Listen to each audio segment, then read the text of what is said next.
సినీ యావత్తు మొత్తం కూడా ఐకాన్ స్టార్ అల్లు అర్జున్ నటిస్తున్న పుష్ప 2 సినిమా కోసం ఆతృతగా ఎదురుచూస్తుంది.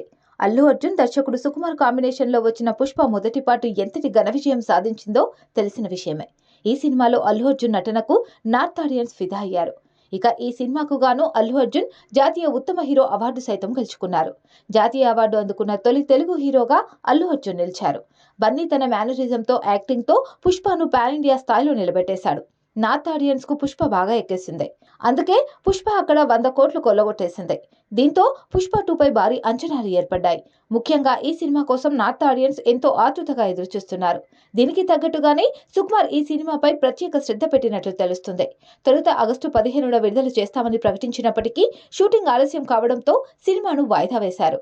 డిసెంబర్ 6న ఎట్టి పరిస్థితుల్లోనూ సినిమాను విడుదల చేస్తామని నిర్మాతలు ప్రకటించారు.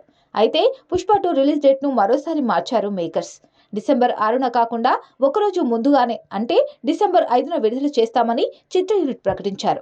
సినిమా ట్రైలర్ 17న విడుదల కానుంది. ఇక ఈ సినిమా కోసం అల్లు అర్జున్ భారీగానే రెమ్యునరేషన్ అందుకున్నట్లు సమాచారం అందుతుంది. ఇప్పటి వరకు ఏ హీరో అందుకొని పారితోషికం అల్లు అర్జున్ ఈ సినిమాకు తీసుకున్నారనే ప్రచారం జరుగుతుంది. పుష్ప 2 సినిమాకు గాను అల్లు అర్జున్ దాదాపు 300 కోట్ల వరకు తీసుకున్నారని తెలుస్తుంది. ఈ సినిమా కోసం అల్లు అర్జున్ 3 ఏళ్ల పాటు తన సమయాన్ని వెచ్చించారు.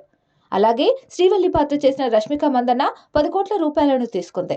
విలన్ గా నటించిన ఫహద్ ఫాసిల్ 8 కోట్ల మేర తీసుకున్నట్లు సమాచారం. సుకుమార్ దర్శకత్వ బాధ్యతల కోసం 15 కోట్లు తీసుకుంటున్నట్లు సమాచారం.